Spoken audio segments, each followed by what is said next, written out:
Quand on veut envoyer ses soldats se faire plomber le popotin à l'autre bout du monde, vaut mieux avoir de bonnes raisons. Enfin, surtout un bon plan de com.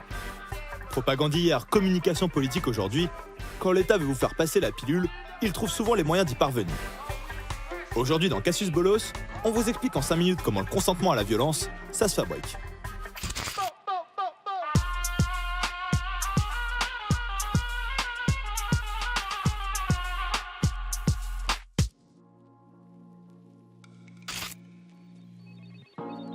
À la base, le terme propagande n'est pas un gros mot.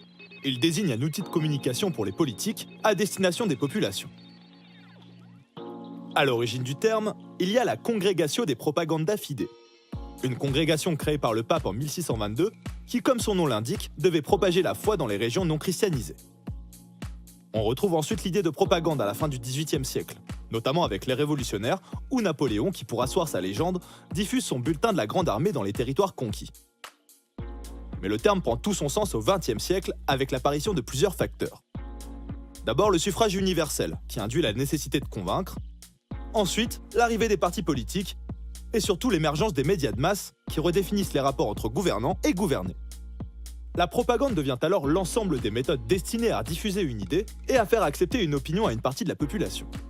La France se dote d'ailleurs d'un ministère de la propagande en 1938, certainement pour faire comme nos amis italiens, qui toujours en avance sur leur temps, avaient fait ce choix dès 1934. Justement, après la Seconde Guerre mondiale, le terme devient carrément péjoratif. Mais la pratique ne disparaît pas pour autant et évolue dans le cadre libéral des démocraties occidentales. En France par exemple, le ministère de la propagande devient le ministère de l'information, et la propagande devient communication politique, un concept socialement accepté, mais dont les mécanismes et les objectifs restent similaires.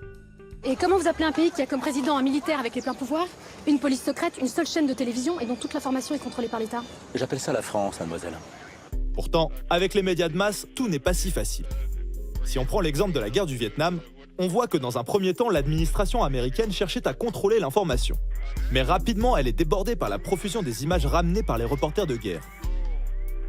L'enlisement du conflit, la brutalité et l'horreur des images diffusées, à l'opposé du discours officiel, finissent par créer un fort mouvement de rejet de la guerre dans l'opinion publique américaine et internationale. Pour Nixon, les médias sont responsables de la défaite, et il apparaît de plus en plus évident au pouvoir politique que la guerre se joue dorénavant dans l'opinion civile. Pour comprendre comment la communication politique contribue aujourd'hui à orienter la pensée des masses, on peut jeter un œil à la théorie de la fabrique du consentement, élaborée par Noam Chomsky et Edward Herman en 1988.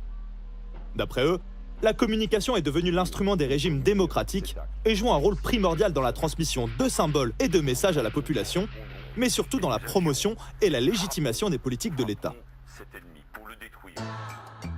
Pour Chomsky, ou d'autres comme Serge Alimi, élites médiatiques, économiques et politiques ont beau être indépendantes, elles font partie de la même classe. Elles ont un intérêt commun à la perpétuation d'un système qui valorise et renforce leur pouvoir et leur place dans la société. Du fait de la concentration progressive des médias entre les mains du pouvoir économique, lorsque ceux-ci traitent l'information, ils la choisissent, la commentent et lui apportent un filtre.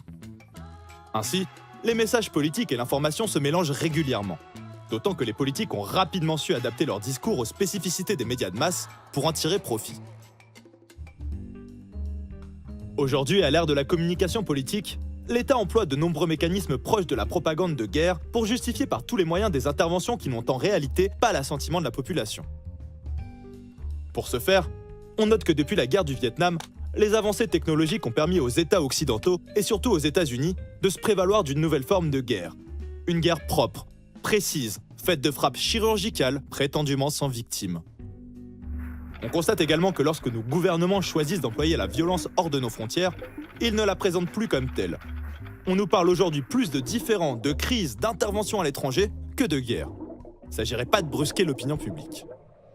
Enfin, pour construire le consentement et justifier la violence de l'État, la figure de l'ennemi est toujours primordiale. Mais désigner l'ennemi ne suffit pas à en faire accepter la destruction. Pour ça, il faut le rendre menaçant.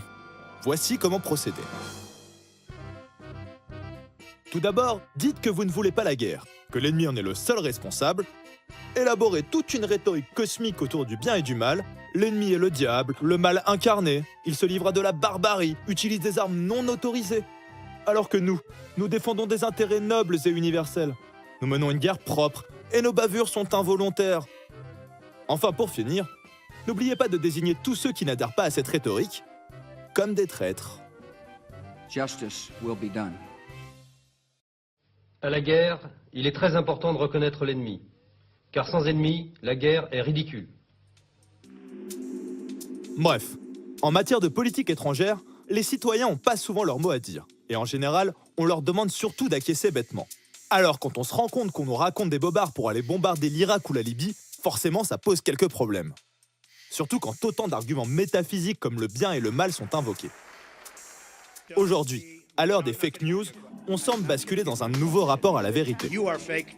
L'heure est à la post-vérité, toujours plus soucieuse de plaire à l'opinion et qui ne cesse de jouer sur les ressorts émotionnels pour brouiller toujours un peu plus le réel. Et après tout, si Trump peut bien nous dire qu'il y avait plus de monde lors de son investiture qu'à celle de Barack, pourquoi ne finirait-on pas par nous dire que l'ignorance c'est la force, que la liberté c'est l'esclavage et que la guerre c'est la paix ?